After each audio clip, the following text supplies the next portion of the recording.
Coming up in a second, I'm going to tell you what 5 things the Giants must do if they want to get the season back on the train tracks. But first, I need you to hit that thumbs up icon. If you want the Giants to beat the Commanders this Sunday and get back in the win column, hit that thumbs up icon right now.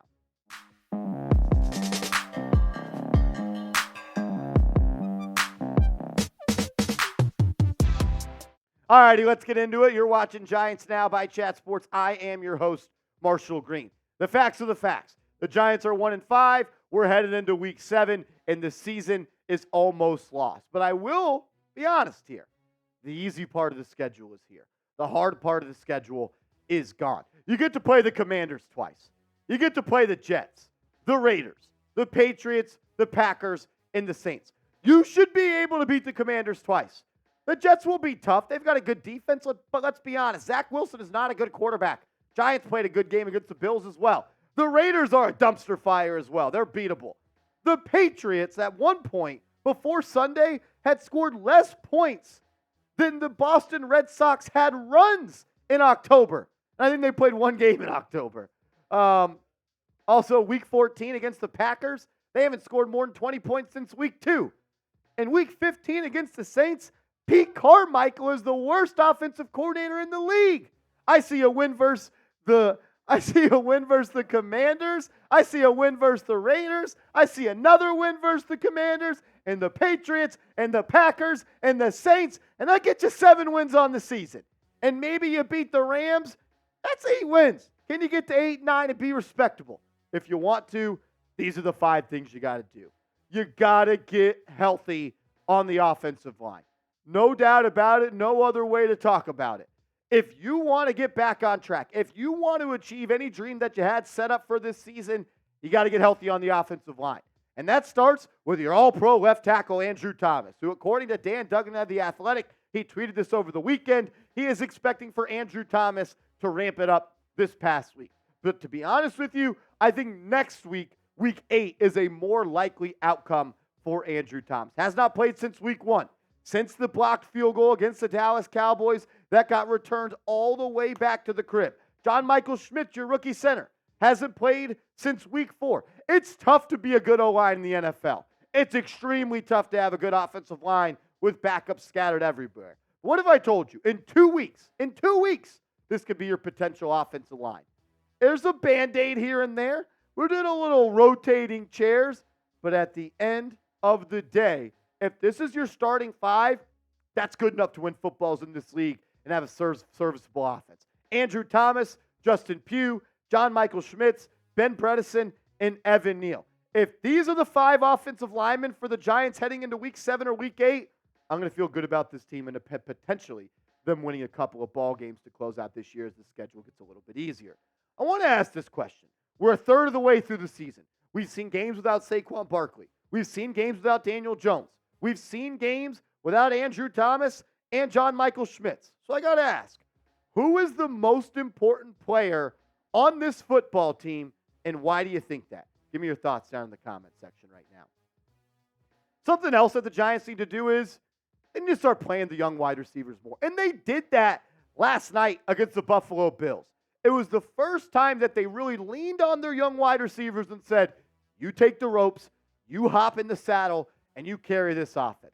Jalen Hyatt, career high, 56 snaps played versus the Buffalo Bills. And Wan'Dale Robinson, who continues to rehab from that torn ACL last year, 46 snaps. I love the way that Wan'Dale Robinson is able to catch the ball in between 2 people and get upfield north and south and get that first down. He's someone that Joe Shane has always called a generator with the football in his hands. We saw that on pure display. How many times last night did we see him sit down on stop routes about a yard or 2 short of the line to gain, and he's catching it, and he's already turning upfield before he's got full possession. I expect big things for Wan'Dale Robinson in his career as a Giant. If he continues to stay healthy, he's going to be the slot receiver of this team for the future. And then Jalen Hyatt, 56 snaps. The Hyatt catch on the 4th and 5 to extend the drive was nice. This man comes across the middle on a 12-yard dig route. Tyrod Taylor throws it too high. Hyatt goes and scratches the roof in Buffalo, catches it, comes it down. It gets hit in the freaking ribs, holds on, chains are moving, drives alive, and we're typing once. What about the play where Jalen Hyatt had a pancake block 30 yards downfield, springing open a Saquon Barkley 33-yard run? What about the 47-yard connection he had with Tyrod Taylor, who, crazy thought, rolled to his left and still threw it downfield? I was begging for Daniel Jones to do that for 5 weeks, and everyone told me only Patrick Mahomes can make that throw. Tyrod Taylor did it and said, hold these. Brian Daboll also said this about the young wide receivers. They're young, so you've got to play them and develop them. And it's time. Look, I'm a huge fan of Isaiah Hodgins. I love what he did for this team last year, but he's not a game changer, and he doesn't really put any fear in the other opposing team's defenses. Paris Campbell, it didn't work out. They're not playing Sterling Shepard. I only really want to see 3 receivers be a part of this rotation. Darius Slayton, Wan'Dale Robinson, and Jalen Hyatt. Fill in the gaps elsewhere if you have to. We'll get to the other 3 things the Giants must do if they want to turn this season around. But first, let me let you guys in on a secret here about our proud sponsor, Prize Picks. Don't tell anyone, but if you go to prizepicks.com/CLNS and use the promo code CLNS, Prize Picks is going to match your initial deposit up to $100. Put $100 in your account at prizepicks.com/CLNS and use the promo code CLNS. You're going to have $200 in your account to play with, and you're going to get the opportunity to play the best daily fantasy sports app in the game. It's my favorite because you're not playing up against 1,000 other computers and a bunch of sharks and sharps out there. It's just you versus the projected stat line that Prize Picks has for certain players. A lineup that I'm rolling with this week is this. I think Josh Jacobs is going to have a good game against the Chicago Bears on Sunday. I think Tyreek Hill is going to score a touchdown. Seems to do it every single week. I think Barkley, with another week under his belt, continue to knock off the rust a little bit. Saquon Barkley is going to be the featured player for this offense against Washington, especially if it's Tyrod Taylor back under center. I'm going with more on all of these. You can select the lineup from 2 to 6 players. The more players you have, the higher the payout is. PrizePicks.com/CLNS, promo code CLNS. The link is clickable down in the comments and description of today's show. Shout out to them for sponsoring New York Giants Now by Chat Sports. I'm thinking a big game for Saquon Barkley. And speaking of Barkley, the Giants, they got to lean on him a little bit more. What the Giants did last night is they stuck to the ground game. I think Barkley had 24 carries. And I went back and I listened to the press conference for Brian Daboll, and he said some interesting words. He said, the way we played was we stuck with the run game even though it wasn't producing right away, but it led to eventual big plays for the Giants. And he talked about pretty much that's what you got to do with a running back like Saquon.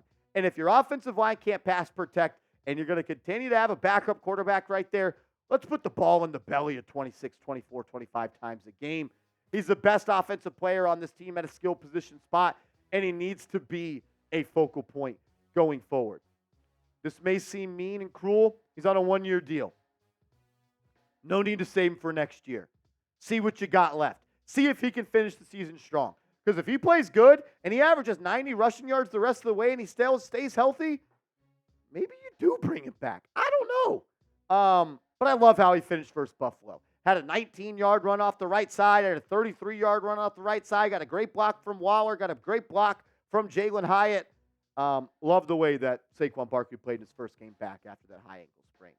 Thing number 4, and he may already be doing it, but Brian Daboll, you need to start calling the plays.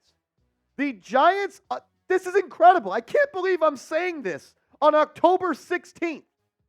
The Giants' offense has not scored a touchdown since September 21st. What? It's week 7. The Giants haven't scored an offensive touchdown since week 3. You're an offensive head coach, Brian Daboll. You were hired here for the efforts you were able to make and the success you were able to have as the offensive coordinator for the Buffalo Bills. This is your offense. Even if you aren't the play caller, Brian Daboll, it's your offense because you're an offensive head coach. So fix it. Whether that means you take the play calling away from Mike Kafka, if you've already done that, or something else, you need to do it. Another indictment on this offense, they haven't scored one first half touchdown all season long. You know why that's a problem? Obviously, besides the fact that you need points to win the game, 50% of the plays you run on offense are scripted in the first half. That means you are spending time installing these plays throughout the week thinking they're going to work, and they're not working. You need to fix it. And for the very least, I want you to take on play calling so I can blame you if it sucks, because that's what you are as the head coach. You're the person who gets blamed if the team stinks. To quote Step Brothers, it's your fault. This is your fault. But seriously, another reason the Giants offense has gone from a middle-of-the-pack offense to one of the worst in the NFL is they can't finish drives. In 2022, the Giants had the 5th best red zone offense, converting touchdowns at a 64.8% clip. That percentage down almost 40 percentage points to 30th in the NFL. The Giants are scoring touchdowns in the red zone at 29%. A joke. I think this is also what you got to do. You got to understand who you are as a team. You got to look in the mirror and say, it's week 7. We are what we are. We are who we thought we were. Shrink the game. And you did that last night, and it gave you an opportunity. What do I mean by shrink the game? Eliminate possessions. Manage the clock. Dominate time of possession. The Giants won the time of possession by 5 minutes last night. They were able to limit the amount of opportunities the Buffalo Bills had to score. And also, let Wink cook. I thought Giants got off to a terrible start on the defensive side of the ball to start the season. Played a good offense with the Cowboys. Played a good offense with the Niners.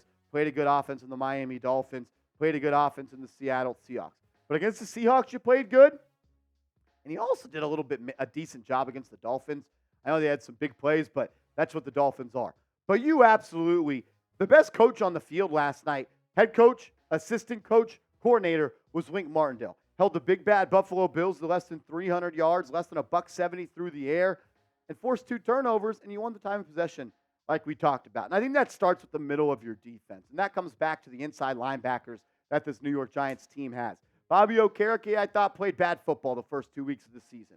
I want him to play faster. I want him to play downhill. I want him to play like his hair was on fire. Instead of just reading, just react. Go play football. Stop thinking so much. And he's played his ass off the last 3 weeks. And his buddy, the guy he was praising all offseason, Micah McFadden, he's played good as well. I mean, those two combined against Buffalo had 18 tackles, 2 tackles for loss, 3 pass breakups, and they were involved in both turnovers. Okereke in both. He punched one out, tipped one up, and McFadden came down with the interception. I'm very enthused and proud and happy with the way that those two guys have played. They got to stay healthy if this defense wants to stay on track. How did the Giants get the season back on track? Get healthy on the offensive line. Play Hyatt and Wan'Dale Robinson more. Lean on Barkley. I want 30 touches for Barkley a game. Shrink the game, Brian Daboll, and start calling plays. Because at the end of the day, you're an offensive head coach. You're going to have to shoulder the blame for all the offensive woes. And right now, it is bad how bad. It's offensive how bad this offense is. Let's do this before we bounce on out of here. Predict the Giants' final record. You're 1-5? Is that right? Heading into week 7? Yeah, 1-5. Can't even think straight. This team's killing me. Predict the final Giants record. I want to hear from you. Let me know down below. And as always, give me a follow over on Twitter if you haven't yet. I love chopping it up with Giants fans over there. It's a good way for me to continue to connect with you guys. So if you haven't yet, give me a follow over on Twitter @MarshallGreen_.